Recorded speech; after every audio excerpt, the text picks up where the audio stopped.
junto, el castellano y multilingüismo. Voy a retroceder a la historia del castellano para avanzar rápidamente y terminar. Y luego trabajar con fonología. Ya está.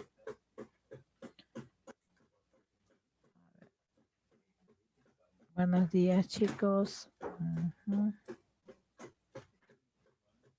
A ver. Ah, este está en PDF. Libertad en PDF.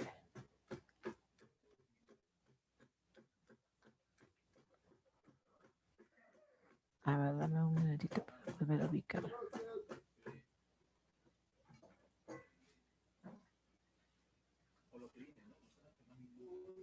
Buenos días. La extensión, por favor, porque lo conecten.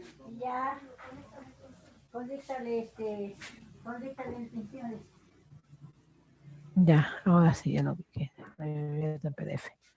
A ver, ya chicas, buenos días, buenos días. Nuevamente buenos días.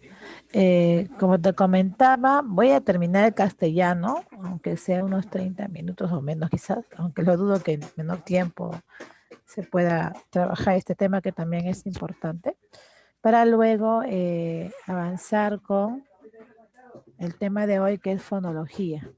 Sí, el tema de hoy, fonología, va de la mano con fonética. Y estos dos temas, pues en este caso, esos dos temas, si los fusiono, son extensos, ¿no? Son extensos, pero está separado, felizmente. Por eso le decía que nos da un respiro, ¿no? Según el avance, hoy es fonología, la próxima semana es fonética. Así que Sí, por ese porfa, lado comparta no, su no tenemos pantalla ningún. para pedir el Ajá. hospedador y hacer ingresar a los chicos que están entrando tarde. ¿Ya está? Sí. A ver, entonces chicos, vamos a terminar la parte final del tema anterior para poder en este caso.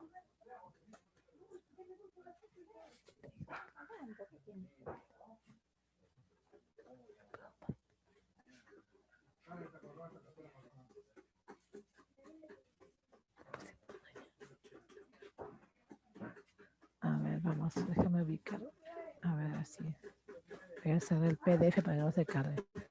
A ver, semana pasada habíamos trabajado multilingüismo, ¿sí? Pero quedó pendiente la otra partecita que es el castellano.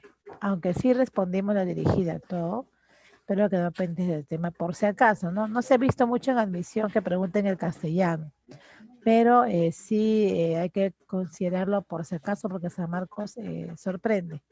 A veces considera y a veces no, entonces tenemos que considerarlo, ¿no? A ver, o tomarlo en cuenta. A ver, vamos ya. Si recordamos, en el Perú se hablan muchísimas lenguas, entre nativas y no nativas. De las no nativas o el grupo no nativo, el castellano es la lengua que domina, se podría decir, es la lengua con más hablantes, con más población. Es más, no se puede afirmar que en el Perú todo el país sea zona castellana, porque todavía pues se nota la existencia de lenguas nativas, y son antiguas, ¿no? Son lenguas que existieron antes de la invasión española, antes de la llegada de la lengua española, ¿no? Estas lenguas todavía hoy sobreviven o luchan por sobrevivir, por ejemplo el quechua, ¿no? En estas semanas de contienda política o de tema político, por ejemplo, se ha visto a políticos que han estado usando el quechua, ¿no? Creo que el candidato Ciro fue quien en el debate usó la lengua quechua. Y muchos de los contrincantes o los otros contrincantes políticos a la competencia política no sabían lo que estaba hablando, ¿no? Por ahí los memes salieron y creo que Verónica se reía porque era una de las pocas personas que entendía el mensaje en quechua. Es cierto, mira, te das cuenta que en provincia, por ejemplo, estamos viendo eso, ¿no? De que están intentando rescatar su lengua nativa y el quechua es una lengua pues fuerte, ¿no? En el Perú y todavía en otros países como es Ecuador, Colombia, Chile, Bolivia, pero ojo, en el Perú es más fuerte porque en el Perú tiene más variantes o más dialectos. No es la única lengua nativa, hay más. El resto sí está en rápida extinción. La única lengua que se podía rescatar y se podía decir que está en constante lucha, ¿no? Para sobrevivir, y es la que tiene más hablantes, es el quechua. Demás lenguas no. Ahora, ¿qué lenguas sí son más fuertes, diría yo, que las nativas en el país? Las lenguas extranjeras. El español definitivamente. Pero el español aún no ha llegado a dominar todo el país. O sea, hay zonas recónditas donde todavía el español no ha llegado. Por eso es que no se puede afirmar que el Perú sea un país 100% castellanizado o españolizado. Ahora, si uno menciona el inglés, por ejemplo, es una lengua no fuerte, pero una lengua que se apoya bastante porque se enseña en las escuelas, universidades. El portugués también, en muchos universitarios o los que están a punto de egresar de la universidad optan por el portugués porque es más sencillo que el inglés para su título. Entonces, es una lengua también, pues, de alguna manera dominante en el campo educativo, en el campo de la enseñanza, más no en el campo activo para utilizarlo como sistema de comunicación, ya que el español sí es la lengua que usamos como sistema de comunicación. Si hablamos del grupo no amerindio, voy a encontrar muchas lenguas en el Perú, aparte del portugués, del inglés, el francés, hay escuelas de francés, chino, mandarín. Entonces, no podemos negar que en el Perú también hay convivencia de lenguas no amerindias o lenguas extranjeras. De ese grupo, la lengua dominante es el español. Es una de las lenguas que está con el inglés compitiendo en el mundo con más población o más hablantes, ¿no? Y justamente ese es el tema que nos faltó revisar, ¿no? ¿Cómo esta lengua española se originó? Que luego veremos el video. Vamos a tener que ver primero la parte teórica. Origen y evolución del español. Si ves el dibujito, son Sabela, son Joao, Ainsan, Naís, mira, Soc, Lelicenda, soy Alberto. Son formas del castellano, ¿sí? Por ahí, excepto el euskaro que está con esta niña, mira, Ainsan y Mais, ¿no? Ya, esta lengua euskaro o lengua de los vascuences no la consideres. Lo demás sí, gallego, portugués, catalán, castellano. Mira.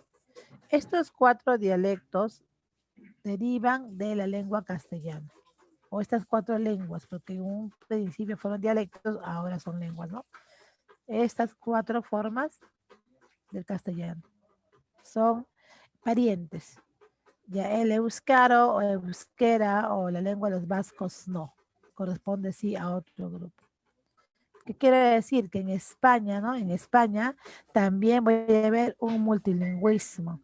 Según la historia, por aquí, siglos antes de Cristo, hablamos del siglo III. España también presenta un multilingüismo en su territorio. ¿Qué lenguas convivían? Mira, la lengua griega, la lengua fenicia, la lengua íbera, la lengua celta, la lengua de los vascuences o de los vascos, ¿sí? La lengua euskera, es lo mismo, ¿no? Liguris. Es más, se van fusionando, porque recuerda que cuando hay encuentro de culturas, pues también hay encuentro de lenguas, contacto lingüístico. Entonces, mira, en España ya vivían antes, ojo, de la invasión romana, porque el siglo III se conoce por la invasión romana en España. Antes de la invasión de Roma, ya vivían otras culturas, ya había un multilingüismo, ya había lenguas antiguas. Estas lenguas son llamadas lenguas prerromanas, antes de Roma, o lenguas prelatinas, o antes de latín, ¿no?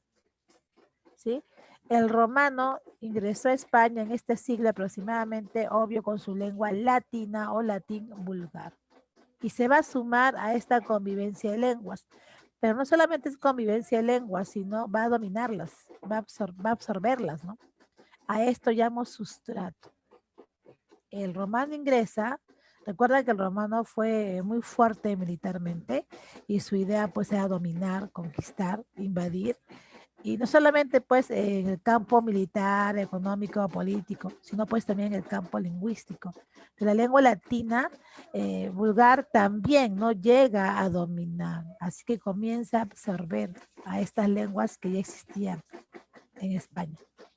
Es más, según la historia, España va recibiendo nombres, Hispania, Hispánica, según las culturas antiguas que fueron llegando, porque recuerda que no, esas culturas no llegaron de porrazo, ¿no? O en conjunto, sino tienen también su historia, ¿no? Siglos antes iban llegando y se van formando como colonias en España y según ellos, pues van viendo en España el territorio, según las características geográficas o culturales, le van dando nombre. Por ahí surge pues el nombre Tierra de Conejos, Hispánica, Hispania, Iberia, ¿no? Entonces son nombres diferentes que España va recibiendo según las culturas que iba recibiendo. Por eso que se veía el multilingüismo cuando llega a Roma, España. Pero el romano llega a conquistar también su lengua. Entonces, esta lengua latina llega a dominar a casi todas las lenguas, a excepción de quién, de la lengua vascuense. Sí, con los vascos no pudo.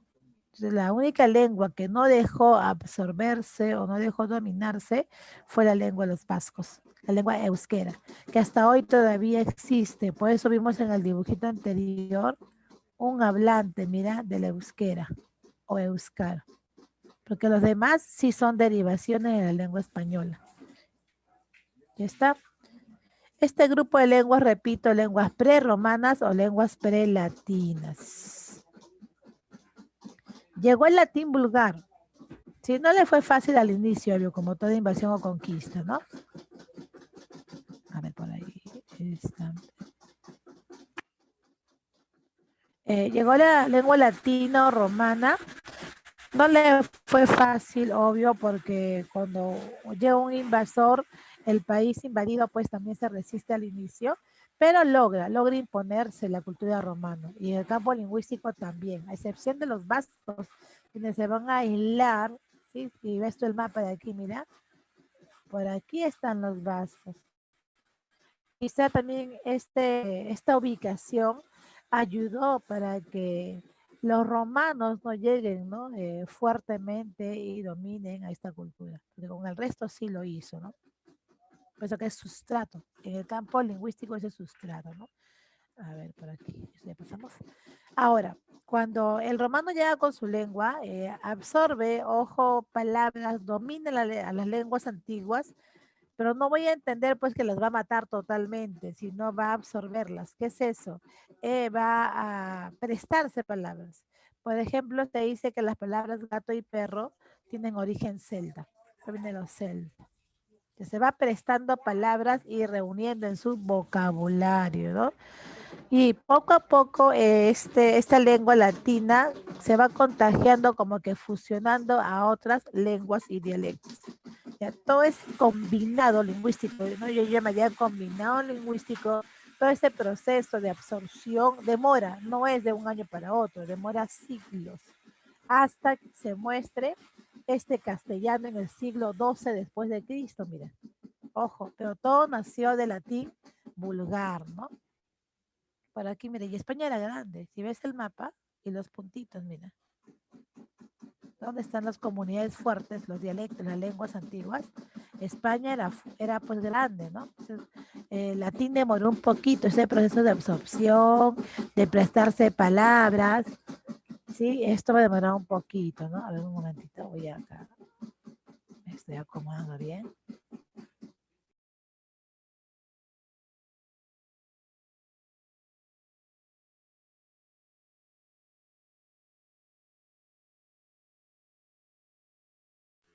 Entonces, mira, ya está. Ahora, Roma, incluso Roma, según la historia, no fue el único país que dominó, sí, España. En el siglo V aproximadamente ingresa otro grupo, los visigodos, los bárbaros. Los visigodos ingresan también con la idea de conquistar, de dominar. Es más, la lengua que ellos utilizaron para comunicarse fue el alemán, la lengua visigoda. Palabras también que van a ingresar a España de esta lengua que se van a ir reuniendo a esta combinación. Por eso digo que este proceso donde se va formando la lengua española no es de un siglo, sino siglos, más de 5 siglos, ¿no? Demora bastante, ¿no? Entonces cuando llegan los visigodos, también con el fin de conquistar, dominar, solo que no pudieron, porque Roma fue una cultura bastante fuerte y se mantuvo vigente en España. Entonces, en el siglo V, los visigodos ingresaron, pero sí dejaron palabras que se van incorporando a la formación del castellano. ¿Sí? Estas palabras también, ¿no? Son préstamos lingüísticos. Cuando uno habla de absorción de lenguas o habla de formación de lenguas, tiene que aparecer la palabra préstamo o la frase, ¿no? Préstamo lingüístico. Es decir, la lengua nueva se va a tener que prestar términos de otras lenguas y dialectos, ¿sí? Y a esto llamo préstamos lingüísticos y según el origen de qué lengua se prestó, aparecen nombres, ¿no? Entonces, mira, aparecieron ahora los germanismos, palabras de los visigodos, que se incorporan a esta formación del castellano en el siglo V después de Cristo. Militarmente no fueron tan fuertes, así que no llegaron a imponerse en España como sí lo hizo Roma. Siglo VIII aproximadamente, año 711, otra invasión en España, la invasión árabe. Los árabes ingresaron en España, la lengua árabe, los arabismos. Mira. Otra lengua que se incorpora a esta fusión de lenguas o combinado de lenguas, ¿sí? Los arabismos. Pero esta lengua sí fue fuerte, porque la cultura árabe también fue fuerte. La cultura árabe no estuvo en España un siglo, 2 siglos, no, sino muchos siglos. Los árabes fueron fuertes y cuando invaden España, pues llegan a dominar casi todo, por no decir todo el territorio español, ¿no? Muy parecido a Roma, ¿sí? Y no se querían ir, pues, ¿no? ¿Cuánto tiempo estuvo el árabe en España? Del siglo VIII al siglo XV. Hablamos 700 años, 7 siglos aproximadamente. En todo este tiempo, definitivamente la lengua árabe ejerció una fuerte influencia similar al latín. Mira, ojo, si yo observo, España había sido invadida o había intentos de conquista desde antes, ¿no? Grecia, los fenicios, cartaginenses, los celtas, los íberos, los ligures, mira. Luego llegó Roma, pero de todo ese grupo hasta Roma, el más fuerte fue Roma y se impuso el latín, pero tuvo que ver a las demás lenguas, prestarse palabritas, correcto. Ahora llegan los visigodos, la lengua alemana, los germanismos. Intentaron, sí, al igual que Roma, conquistar España, pero no pudieron, fueron más débiles. Pero su lengua quedó, pues, sus palabras quedaron. Los famosos germanismos. Sigue dominando el latín, mira, ¿sí? Ahora ingresan los árabes, también con el intento de conquistar España, ¿no? Pero fueron más fuertes que los visigodos, pero no tanto como los romanos. Pero sí quedaron un buen tiempo conviviendo, o se quedaron un buen tiempo conviviendo en España. Mira cómo esta fusión de lenguas, esa convivencia de lenguas se ve, ¿no? Y cómo es que se va formando el castellano. Aproximadamente pues siglo X se dice que en España, según los reinos, es que se ven los dialectos primitivos. Y es más, según los reinos, tienen nombres. El leonés, el aragonés, el Santander, el castellano, mira, según cada reino, estos dialectos que tienen fusión del latín, del árabe y demás lenguas antiguas, incluyendo las lenguas de los visigodos. Toda esta fusión comienzan ahora a separarse por zonas, por reinos, ya que los reinos impulsan la comunicación. También pues la sociedad va en evolución, ¿no? Entonces el medio de comunicación también evoluciona y se va separando por reinos. A lo que se dice en el siglo X se hablaba a lo romance o a lo ibérico de manera general, ¿no? Se usa el término ibérico o romance, pero de manera general o genérica. Es como decir aquí español en el Perú. Hablamos español o castellano, pero sabemos que en el Perú hay un español del norte, del centro, del sur, un español de la costa, de la sierra y de la selva, pero es español al final, ya, algo similar, ¿no? En España en el siglo X se habla lo romance o al ibérico, se dice, por Iberia, ¿no? Pero igual, es primitivo, o sea, son dialectos, aún no, la lengua española no está formada en sí oficialmente, ¿no? Y como no había escritura exacta o oficial, tampoco podemos afirmar de que en el siglo X ya se manifiesta ese castellano. Por eso las primeras manifestaciones preliterarias, dice, mira, porque fueron explicaciones pequeñitas, cortitas y lingüísticas, las glosas, mira, aparecieron en el siglo X.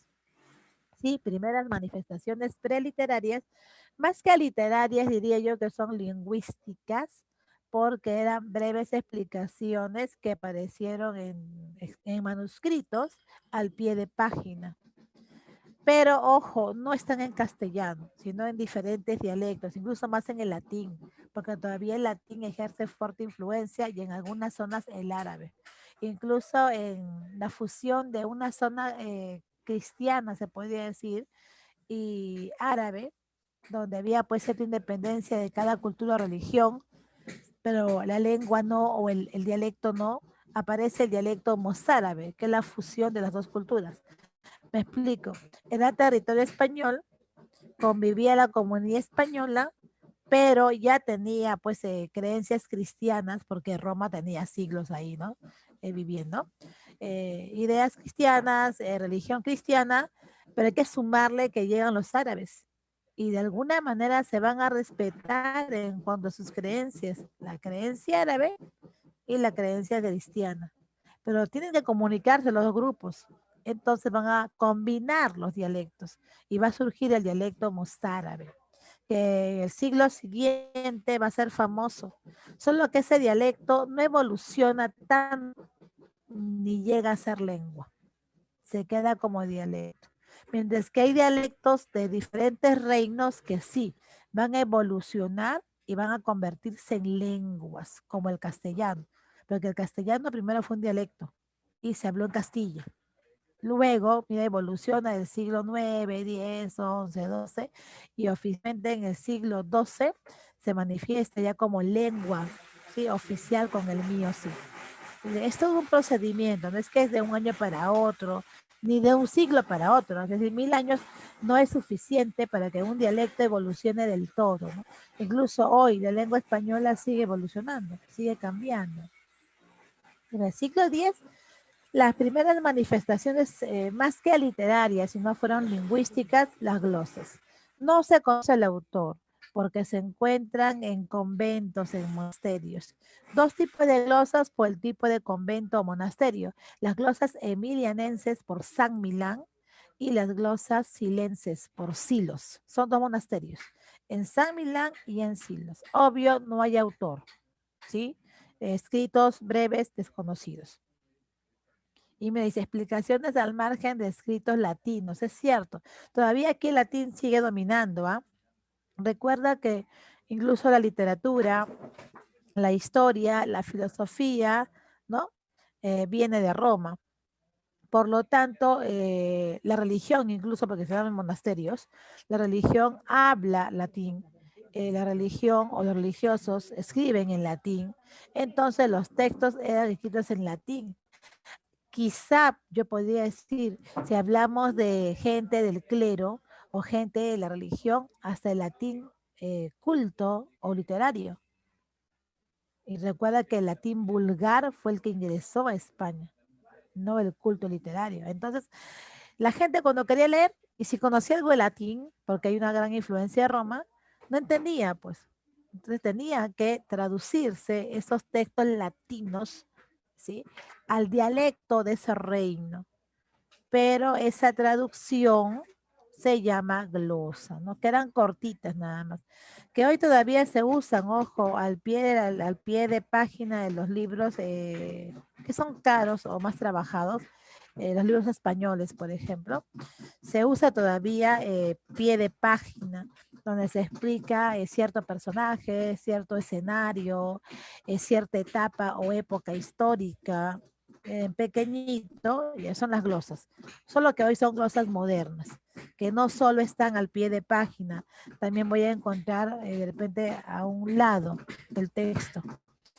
Santillana, por ejemplo, el libro de Santillana, si usted tiene algún libro de Santillana, por aquí está el texto y al lado un cuadro pequeñito con palabras en pequeñito donde te explican alguna palabra del texto o ubicación geográfica o de repente un poquito de historia.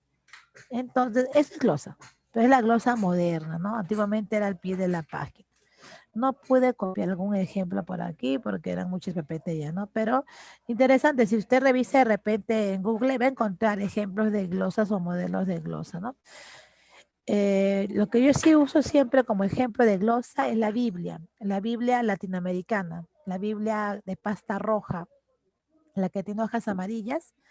Si uno ha leído esa Biblia, tiene en la parte más grande, diría yo, de la página, la lectura bíblica, pero al final hay como una raya y hay un texto en pequeñito, que no es continuación del texto grande, ¿ah? De toda la página, sino es glosa, o son las glosas, porque si uno ha sido de repente curioso, en este texto bíblico vas a encontrar una frase o pensamiento y al lado una figurita, un circulito, un triangulito, un cuadradito, y esta figurita la vas a ubicar acá. Depende de esta frase, ¿no? Región de Cantabria, norte, península ibérica. No entiende bien el significado, ya. Hay un círculo acostado. Y al final aquí, el circulito. Y te va a explicar qué te quiere decir ese mensaje. Por eso es que tú vas a ver en la página figuritas al lado. No son decoraciones, no, sino que esas figuritas te van a llevar a las glosas, al pie de página. Y todas las páginas, o casi todas, tienen glosas de esa Biblia, ¿no? Que es un ejemplo claro, ¿no? Y hay libros también caros, u obras caras, que también te hablan de personajes o dinastías o palabras de repente extranjeras que no desconoce y si ubicas al pie de página la breve explicación. Esas son glosas, ¿sí? Que hoy todavía se utilizan, ¿no? Pero mira las primeras del siglo X. Y está ligado, es cierto, a lo lingüístico, a significados, a terminología. En el siglo XI, como que va a brillar el dialecto mozárabe. Sí, el mozárabe se pone de moda, diría yo, en el siglo XI, porque aparecieron los primeros poemas amorosos llamados jarchas y estaban, obvio, en lengua mozárabe. Por eso en literatura ustedes ven a jarchas mozárabes. ¿Por qué se llaman así? Porque se crearon en dialecto mozárabe. ¿Sí? Las jarchas eran poemas o composiciones populares, no muy extensas, relativamente cortas, que gustaron mucho al público, porque no eran poemas cultos, sino poemas populares, es decir, podía llegar a todo tipo de público. Y trataban del amor, que es un tema bastante general y atractivo. Podría ser el amor a la familia, el amor a la pareja, el amor a la patria, pero el tema era el amor, ¿sí? Porque en ese mismo siglo XI también se descubren las moaxajas. Las moaxajas también fueron otro tipo de poesía, pero más culta, más refinada, más filosófica, ya que correspondía al clero, a la clase alta. Obvio, pues también el dialecto era más complicado. Por lo tanto, si uno compara entre Moaxaja y Jarcha, quien tuvo más recepción o aceptación fue las Jarchas mozárabes. Y obvio, su dialecto también tuvo cierta fama en ese siglo. Pero lo sorprendente es que ese dialecto no evolucionó tanto, pese a la aceptación de las Jarchas, no llegó a ser lengua, se quedó como dialecto. Mira, cómo estoy viendo la evolución de ya la aparición de dialectos y la evolución con la literatura o con las manifestaciones literarias. Por eso que en literatura ustedes ven los primeros poemas amorosos, jarchas. ¿En qué dialecto? Mozárabe. Tampoco se conoce el autor. Pero por aquí vemos otro mapa, mira. Los celtas, los íberos, colonias fenicias, griegas, los pueblos celtíberos. Y mira cómo es que Roma ingresó en el siglo III. Ingresó por aquí y así fue dominando a estas lenguas, si hablamos de campo lingüístico, sí, pero no pudo con los vascos.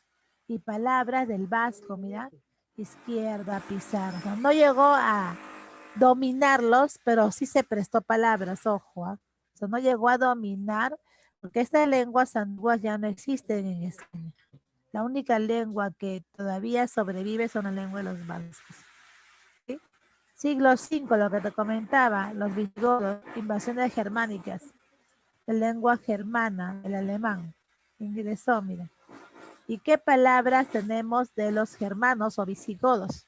O los famosos germanismos. Albergue, espuela, guarecer, tregua, guerra, burgo, ganar, robar, falda, rico, fresno, blanco, nombres, mira, Ricardo, Álvaro, Alfonso, Fernando, Rodrigo. Tienen origen germano, los famosos germanismos. A ver, sigamos viendo. Los árabes en el siglo VIII, mira, sí, ellos se quedaron del siglo VIII al siglo XV, 8 años aproximadamente de convivencia con el árabe, pues es que la lengua árabe pues también, ¿no? Ejerció bastante formación del castellano, ejerció fuerza, ¿sí? Hablamos, se dice que nos heredaron aproximadamente 4.000 palabras, aproximadamente, mira, 4.000 palabras de herencia de los árabes. ¿Cómo reconozco a las palabras de origen árabe?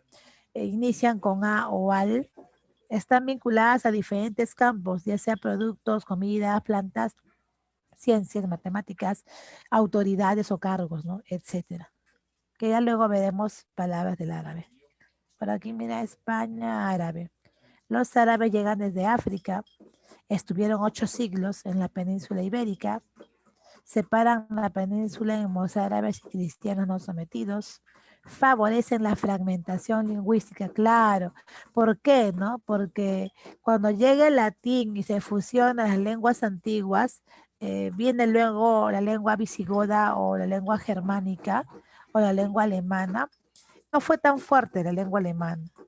Entonces, igual el latín estaba primando. Pero ¿a quién sí le hizo la guerra al latín? El árabe. Tanto que incluso pues hay un dialecto mozárabe, mira. El árabe ejerció gran influencia en la formación del castellano junto al latín, ¿no? Por eso la lengua madre, el latín vulgar. La segunda lengua que aportó en la formación del castellano es la lengua árabe. A ver, aquí están, mira, palabras que tienen origen árabe, los famosos arabismos, vinculadas al arte, al gobierno, a las ciencias y demás palabras, ¿no? Albóndiga, almíbar, fideos, jarabe, alcalde, aldea, aduana, almacén, álgebra, mira, alcohol, química, alcalde, por ahí que lo dije, creo, sí, alguacil también, arroz, ojalá, la palabra ojalá también, ajedrez, mira, almohada, etcétera. Y mira, ahí no termina la formación del castellano, porque en el siglo XII se manifiesta oficialmente el castellano con el poema del Mío Cid. Sí, en el siglo XI voy a ver todavía a dialectos como que separados en diferentes reinos. El leonés, por ahí el aragonés, ¿sí? El castellano, incluso el mozárabe, ¿no? Pero esto sí en su evolución y un buen grupo se convierte de dialecto a lengua, según los reinos, ¿sí? Y el castellano en Castilla se manifiesta ya como lengua en el siglo XII con el Mío Cid. Es la primera obra en castellano. Data del año 1140. Es un castellano primitivo, pero ya es castellano, ¿sí? Por ahí, casi en simultáneo, apareció el francés, el portugués, el italiano, el catalán, el gallego, sardo, romanche, dálmata. Todo este grupo que nacieron del latín vulgar y obvio demoraron, son las lenguas romances prelatinas o preromanas, ¿no? Entonces, mira, hablamos de las lenguas romances o la familia romance. En este grupo no está el inglés. Ojo, el inglés no corresponde a este grupo, de cuidado, ¿sí? El francés, repito, portugués, italiano, romanche, sardo, retorromano, ¿no? Pero en este grupo el inglés no está. Tampoco voy a contar al alemán, porque el alemán apareció antes con los visigodos o germanos.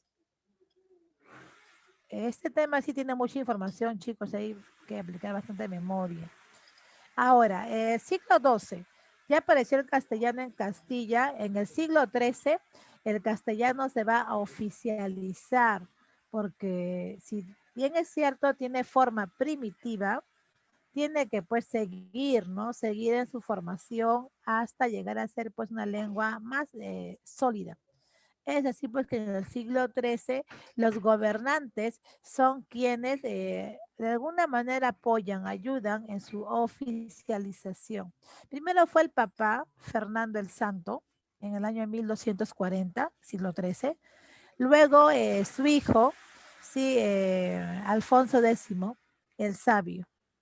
Los dos gobernantes, padre e hijo, en Castilla, son quienes van a oficializar el castellano. Pero hay una diferencia. Fernando el Santo, ¿qué hace? Oficializa el castellano, pero permite que el latín se use en Castilla. Permite que el latín todavía esté por ahí circulando. Entonces había un desorden lingüístico. Sí, se hablaba latín y se hablaba castellano. No ayuda mucho su oficialización. 20 años después, en el año 1260, con su poder el hijo, Alfonso X el Sabio, él vuelve a oficializar el castellano en su reino de Castilla, pero prohíbe el uso del latín. Dice, no, el latín no se puede usar ya. Si bien es que es una lengua culta, ¿no? De alguna manera, porque viene de Roma, pero en el fondo era vulgar, lo sabemos. Es una lengua antigua, pero la lengua que tenemos que usar en la comunicación es el castellano, o la lengua castellana. Él mismo decide fundar escuela de traductores del castellano, porque recordemos que los libros venían de Roma y estaban en latín. Entonces había que traducirlos, interpretarlos al castellano. Y es más, ¿no? Se enseña a hablar ese castellano. Entonces, el impulso lingüístico grande se ve con Alfonso, ¿sí? El Sabio, ¿no? Alfonso X el Sabio. Por eso que en literatura a él lo llamaron el padre de la prosa castellana. Él ejerció una gran influencia en la oficialización de este castellano y formalización, diría yo. Incluso se dice que todo documento que Alfonso X firmó estaba en castellano. Así desterró el uso del latín e hizo que ese castellano avance, evolucione más rápido. Para el siglo XIII ya hay poetas, la literatura también es más fuerte. Está Gonzalo de Bercé, lo ven en literatura, ¿no? En literatura, ¿sí? Y demás poetas, ¿no? O escritores. Es más, para el siglo XIII las obras no son anónimas ya tienen autoría. Porque Gonzalo de Berceo puede firmar como Gonzalo de Berceo. En cambio, para el siglo XII no. Si uno revisa obras para el siglo XII, las obras son anónimas, más antiguas, obvio. En el siglo XIII, no, tiene autoría. Ya están los autores presentes y firman con sus nombres y apellidos. Y obvio, pues el castellano se está difundiendo más.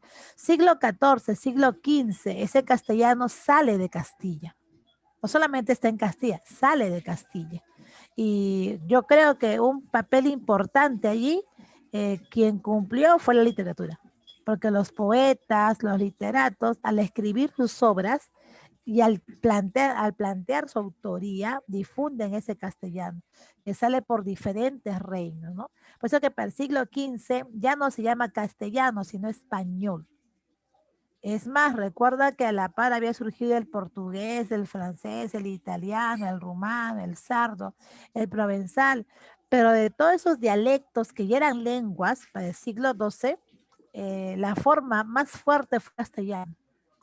Pero gran papel, primero fueron los gobernantes que oficializan, ellos cumplen una gran labor, y después los autores, los literatos. Mira.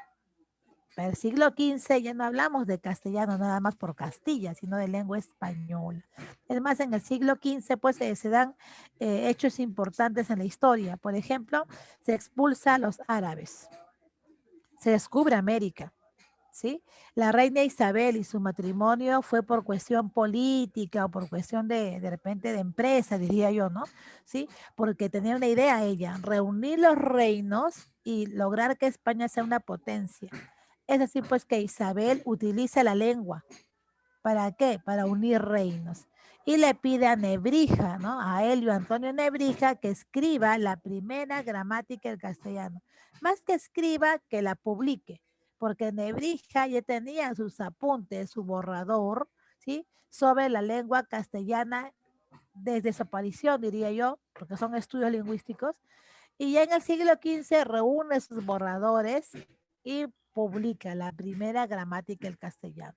Recuerda que la gramática es el sustento o es la teoría que sustenta la existencia de una lengua. ¿Sí? La gramática pues se basa en la fonética, la semántica, la sintaxis, la morfología. Ese estudio lo hizo Nebrija, mira, y publica ese libro, que es la primera gramática del castellano, a pedido de la reina Isabel. Y el cometido de Isabel se cumple, sí. Isabel pues logró reunir a España con la lengua y también la religión católica, y España se vuelve grande. Los siglos siguientes, España se convierte en una potencia mundial, pues su objetivo era dominar el mundo, el planeta.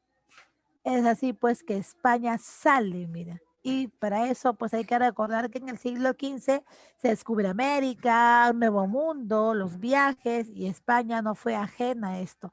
España también salió, mira, y llegó a América. Es así pues que en América se ve la presencia de la lengua española, del español que también pues quiere conocer el nuevo mundo. Y no solo quiere conocer, quiere conquistarlo, dominarlo. Y eso pues ya en historia se ve como la invasión española, ¿no? Es así que en los siglos posteriores, que es como el siglo XVI, ¿no? 1532, España llega a Perú. La lengua española llega a Perú. Pero obvio, antes ingresó a América. Y cuando ingresa a América, similar a lo que pasó en España con Roma. Llega la lengua española y se encuentra con lenguas nativas, las lenguas americanas, quechua, aymara, las lenguas mexicanas, ¿sí? El ñahual, por ejemplo, las lenguas de las islas, el arahuaco. Entonces, ¿qué pasa? Cuando llega la lengua española, pues se enfrenta no solamente al nuevo mundo, sino pues también a nuevas lenguas, o lenguas nuevas para ellos, pero eran antiguas en nuestro continente, ¿no? Lenguas americanas. ¿Y va a intentar dominarlas? Sí, pero no puede. Por eso es que cuando el español llega a América, no se ve el sustrato como se vio en España con el latín, sino aquí como que las lenguas amerindias americanas se resisten a ser aniquiladas. Por eso es que no desaparecen. Hasta hoy todavía tenemos hablantes de lenguas amerindias. Pero si tú comparas España, las lenguas antiguas no existen. No hay lengua celta, ¿sí? No hay lengua griega, fenicia, no. La única lengua que sobrevivió de ese grupo antiguo es la lengua de los vascos. Pero en América sí, las lenguas amerindias todavía sobreviven. Mira. Es que en América, lingüísticamente, con la invasión española, no se sustrato. No. Pero sí, la lengua española se prestó palabras.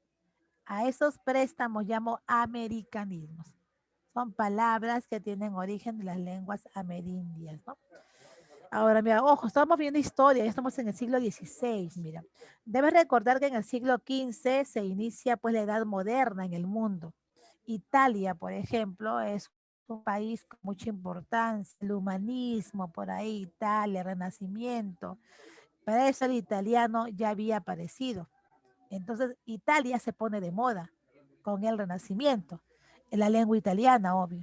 Esta lengua española que seguía en evolución, también se va a influenciar el italiano, mira. Puede ser que tenemos italianismos en nuestro léxico. Novela, acuarela, ópera, fachada, charlatán, medalla, pizza.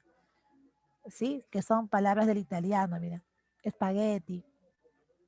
Americanismos, aquí está lo que te indicaba cuando llega a América. Cacao, patata, papa, chocolate, canoa, tomate, cacahuate, maíz, cacique, cóndor, etcétera. Cancha, ¿no? Caníbal, huracán, tabaco. Ahora, hoy, por ejemplo, vemos que el inglés tiene gran influencia. La educación virtual está vinculada bastante al inglés. Sí, justo ayer hablábamos aquí en mi casa sobre películas, ¿no? Que ya no se ven como antes. Antes veíamos películas en el cine y estábamos al tanto de los estrenos y libros. Hoy ya no vemos mucho esto, ¿no? Sí, pero no es que el cine se haya paralizado totalmente. Se siguen grabando películas, se siguen grabando series, se siguen premiando virtualmente, ¿sí? Y pues una de las plataformas que de repente ha tomado importancia es Netflix, ¿no? Por ejemplo, estos señores, no recuerdo si viste la película, creo que sí la he visto, Sí, mi amor, de Gida Islava y su esposo, ¿sí? Julián Zucchi.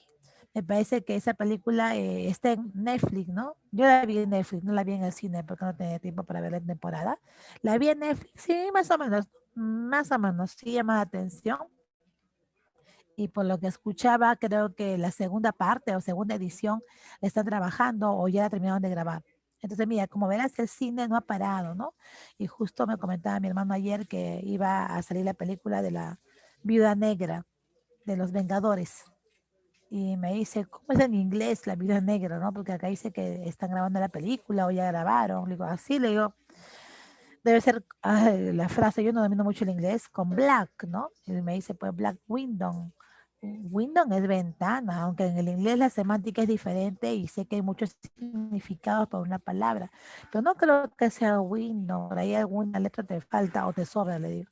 Y revisando en internet, pues es Black Widow, ¿no? Sin la N. Y widow sí es, pues, viuda, la palabra viuda. Me dice, ah, sí, por la N me confundí, me dice. Por ejemplo, mira, el inglés presente en las películas taquilleras, en series taquilleras y plataformas como Zoom, mira, o Google Meet. Te das cuenta que el inglés, por ejemplo, hoy ejerce gran influencia y el español no puede ser ajeno a esto. ¿Qué es el español? Simplemente, pues, adaptarlas, castellanizarlas, ¿no? WhatsApp, ¿sí? Internet. Eso ya le corresponde a la RAE, ¿no? La RAE, ¿qué hace? Se presta palabras, las adapta, las formaliza, ya sea en fonética y en ortografía. Esto se llama anglicismo, mira. Las palabras que nos hemos prestado del inglés, los famosos anglicismos, sándwich, gol, fútbol, voleibol, blog, stock, reality, mira, sí, o reality show, ¿no? Parking, etcétera. ¿Sí? Chat, mira, líder, meeting, ahora que no estábamos viendo justamente esto de la política, las elecciones, meeting, líder, anglicismos.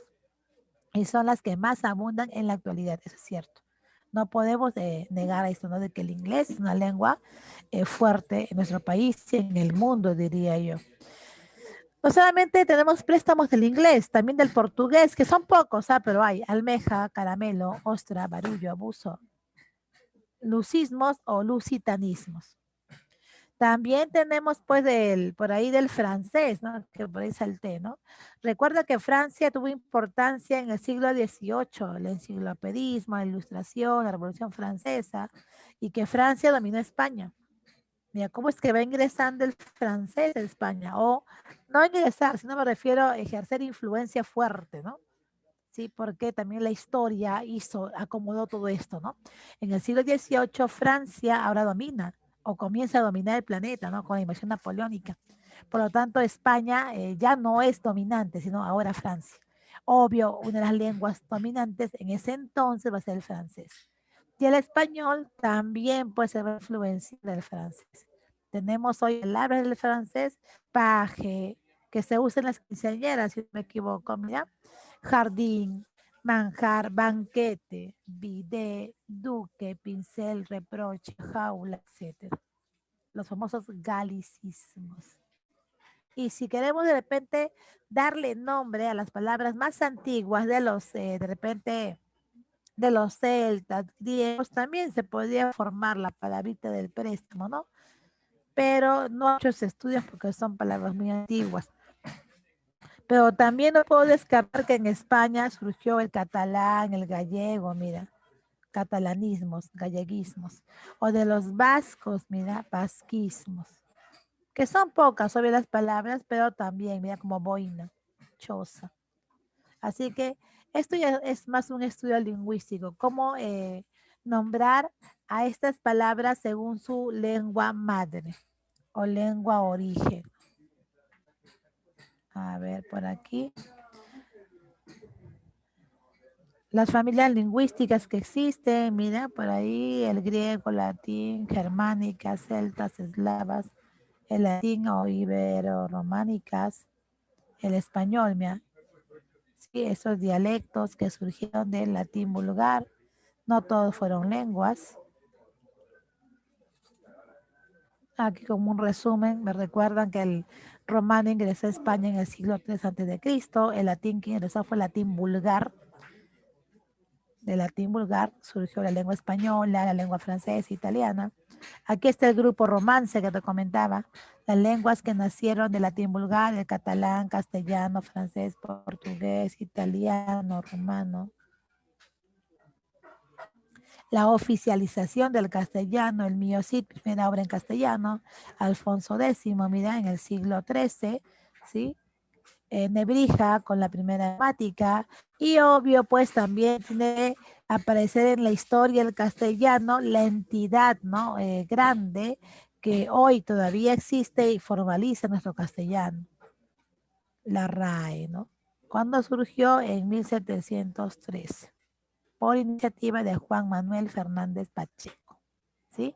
La RAE, ojo, al inicio fue copia de la Real Academia Francesa, porque en el siglo XVIII en España se estaba viviendo el afrancesamiento. Francia ingresó a España, todo se iba a lo francés. En Francia se había creado la Real Academia Francesa y en España pues también, ¿no? Imitando a Francia, se va a crear la Real Academia Española. Solo que en España el objetivo era más lingüístico, porque aquí hay una frase, ¿no? Fija y da esplendor, limpia, fija y da esplendor a la lengua española. Hoy la RAE tiene más de 10 sedes. ¿Hay una sede en el Perú? Sí. Hay una academia peruana de la lengua, ¿no? Que está liderada por Marcos Martos. La mayoría de integrantes son literatos, pero también lingüistas, obvio, antropólogos también, aquellos que están vinculados a la lengua, al estudio de la lengua. Aquí está también la Real Academia Española. Este resumen se les mandó, mira, el multilingüismo en el Perú, que fue el tema anterior, y la evolución del castellano, ¿no? Ya con esto creo que terminamos el castellano para comenzar rápidamente fonología. Y este videito te lo voy a mandar, que resume todo lo dicho.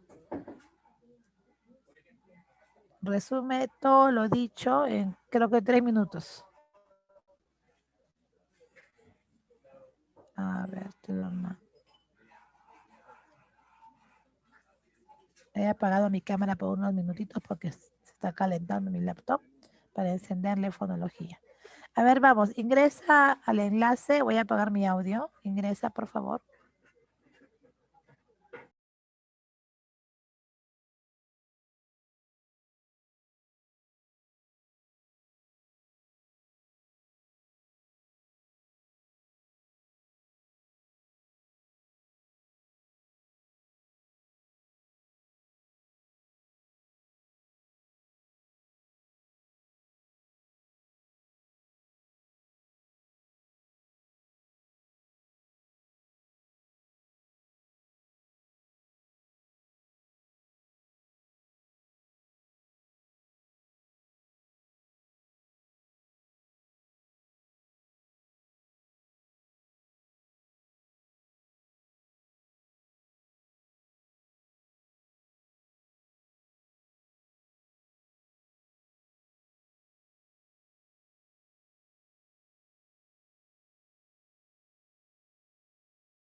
Ya está.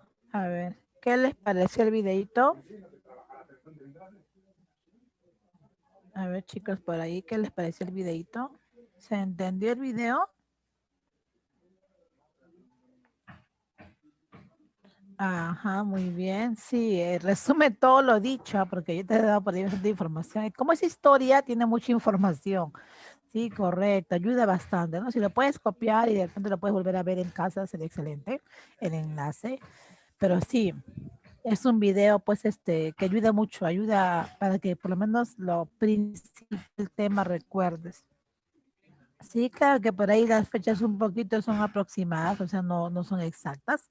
Y algunos términos como sustrato que emplea en América es discutido, ¿no? Sí, justamente hace años, hablando con los profesores de plana, les decía lo que pasó en España, el latín vulgar y las lenguas antiguas, que son las lenguas prelatinas, lo mismo se ve en América, pero solo que no es tan invasivo, ¿no? En América el español no llegó a aniquilar las lenguas nativas, no a todas, a un grupo sí, pero no a todas, ¿no?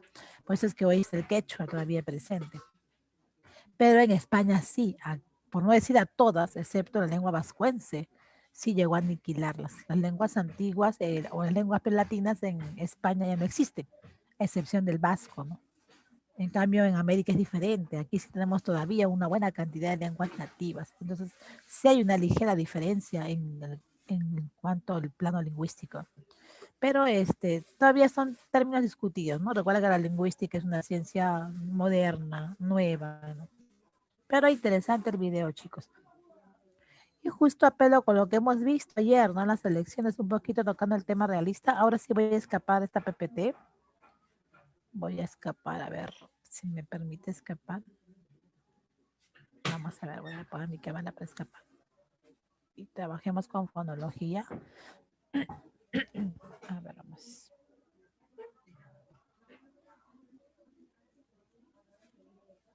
Voy a ubicar la otra PPT.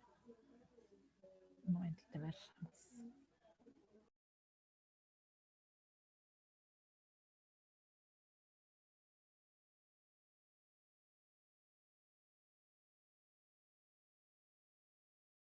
¿Me confirma si se ve la portada fonología, por favor? Sí se ve, Miss. Ya está, muy bien, gracias, sí. Cuando ustedes están en quinto y podemos conversar un poquito, poner mi opinión, creo que todos opinamos de manera libre. No me gusta mucho hablar del plano político, pero sí esta contienda política ha sido bastante peculiar. Digo peculiar porque desde el debate se ha visto y todo, ¿no? El debate, pues, hasta la lengua quechua por ahí se ha visto, ¿no? Vinculada, o quizá de repente los de disque izquierda, ¿no? No sé si la izquierda existe realmente, yo creo que no, habría que hablar con la gente de historia, de filosofía, porque son la gente que domina el campo. No sé si hoy la izquierda realmente existe, yo creo que no, ya, siglo XXI no hay izquierda en sí, pero los que hemos votado, ayer hemos estado en un dilema, ¿no? Escoger al menos peor, ni de muy izquierda, ni de muy derecha, alguien que esté dentro, creo yo. Sí, ahora, ninguno, ¿no? Ninguno convencía, porque ninguno tiene plan que convence, un plan para este tiempo de pandemia, ¿no? Ahora quien asuma el poder, no sé si de verdad le conviene estar en el poder, porque el Perú está, pues, caótico. Así que el gobernante, yo creo que hay que desearle mucha suerte para que levante el país, ¿no? No es como en otros tiempos que se había economía o se decía pues que el Perú, porque ya he escuchado a los economistas, interesante, mientras trabajaba en mis clases, que decían que el Perú había mejorado en economía, que estaba entre los 10 mejores países americanos, rankeado con su economía, hasta antes de la pandemia. Pero ahora como está el Perú, como está la situación, la cantidad de muertos, sector salud, las vacunas, son tantos problemas que suceden en el país que quien gobierne creo que requiere la suerte de todo el mundo y de Diosito también, ¿no? Para que dirija el país. Así que no es fácil la función que le espera. Ahora, no creo mucho que haya gente de izquierda 100%. Lo que sí creo que hay mucha corrupción, eso sí. sí creo que mucha corrupción, mucha deshonestidad y de verdad ofrecen mucho, ¿no? Bonos por aquí, bonos por allá. Y lo peor es que la gente cree en eso, ¿no? Cree todavía pues en los bonos, cree todavía pues en que el gobernante te va a ayudar, ¿no? Si bien es cierto, el gobernante dirige un país, pero ¿quién hace el país? La gente. Eso no debemos olvidar, ¿no? ¿Quién hace el país? La gente. El país va a salir adelante si la gente estudia. Si la gente no estudia, el país no va a salir adelante. Si el mismo peruano no quiere formalizarse económicamente, los ambulantes, los comerciantes, no se formalizan, tienen miedo a la formalización, quizá por desconocimiento, el país no va a crecer. ¿Por qué ingresan inversiones extranjeras? Porque no hay empresarios peruanos, poquísimos hay, que no pueden sustentar la economía del país. Entonces, cuando plantean pues los de izquierda de que no, anticapitalismo, y no, no sé qué, y digo, no pueden cerrar las puertas del Perú al extranjero, porque de una manera u otra ellos están aquí invirtiendo en la economía peruana. De cerrar realmente las puertas sería como Cuba, Venezuela, preocupa esa situación bastante, ¿no? Entonces, si hablamos de economía es un tema bastante complicado, pero lo que sí es confirmado de que en el Perú no hay muchas empresas. Ahora tampoco al gobierno le interesa pues enseñar a las empresas, ¿no? O a los empresarios o a formalizarse a los ambulantes. Porque yo supongo que si tienes tu empresa, debes estudiar administración, conocer de marketing, si quieres crecer, ¿no? Muy aparte de conocer de tu rubro, qué estás produciendo. Yo creo que sí tienes que estudiar si quieres crecer de verdad. No solamente es las ganas, correcto, las ganas bien recibidas, ¿no? Pero si yo no estudio sobre mi rubro, desconozco mi rubro, ¿podré mejorar como empresario? Yo creo que no. Entonces, eso nos falta, ¿no? Entonces, yo creo que eso ya parte de cada persona. Entonces, cambiar ese chip a cada peruano. Y sorprendente que Keiko esté o cerca de la segunda vuelta. Eso sí, de verdad, como balde de agua fría. Yo esperaba que Keiko esté en la...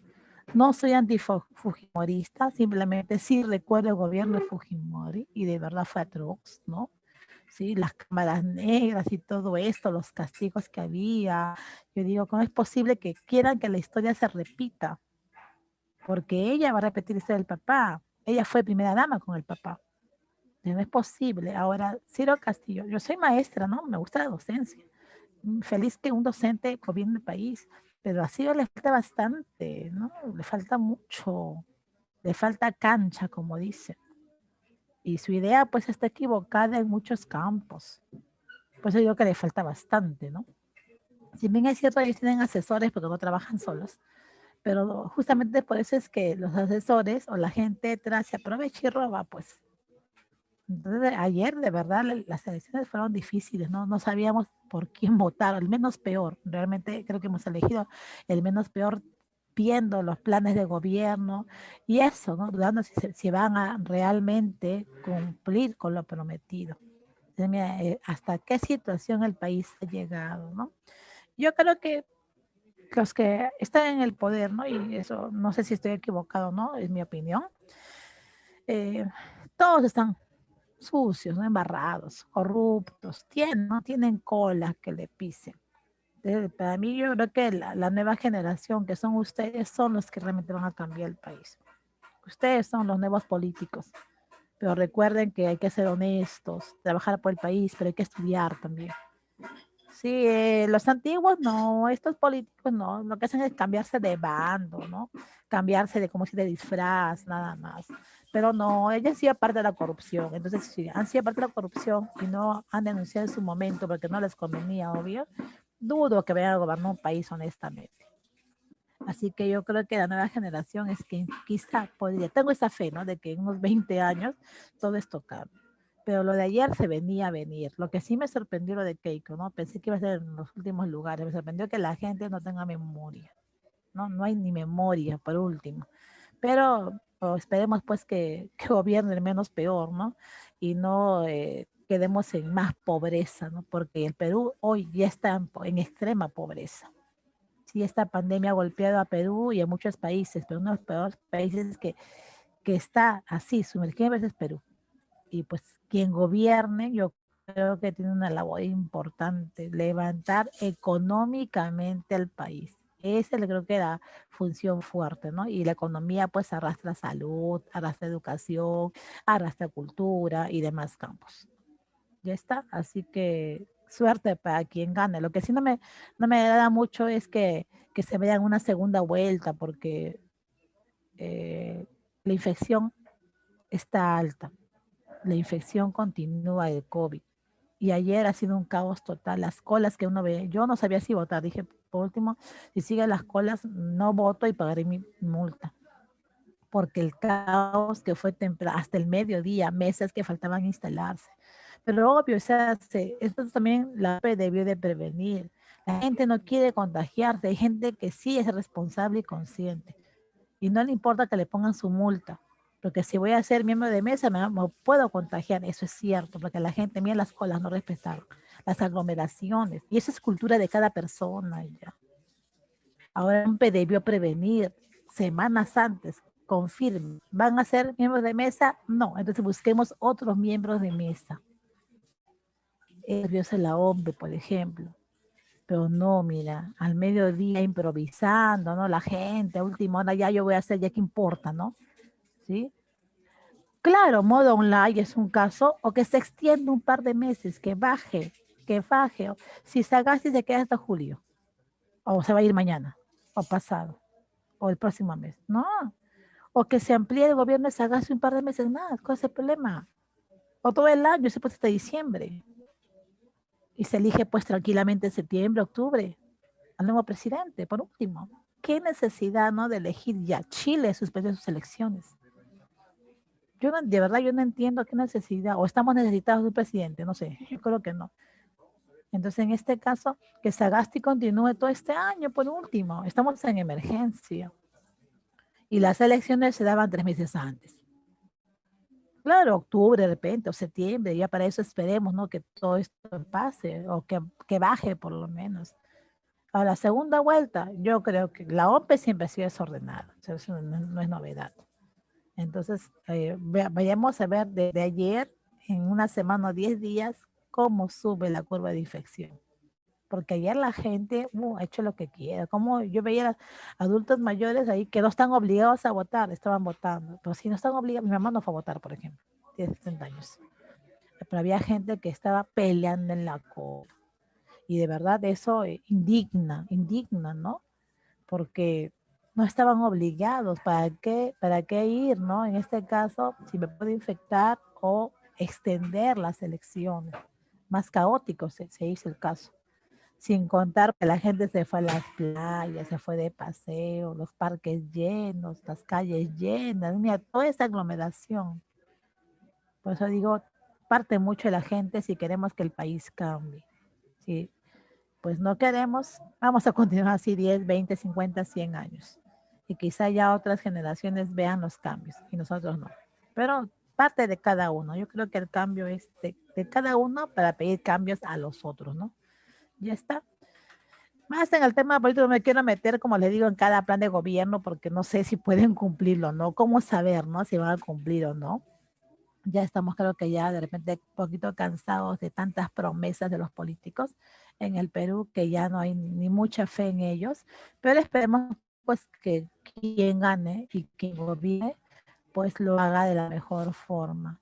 Y en el caso también del peruano, que sea más responsable, no solamente al votar, sino pues también responsable en su actuar, que vaya en su horario o que mantenga la distancia, que no esté pasando en las calles, porque eso causa más infección. Entonces, estamos todavía en pandemia, el COVID no se ha ido.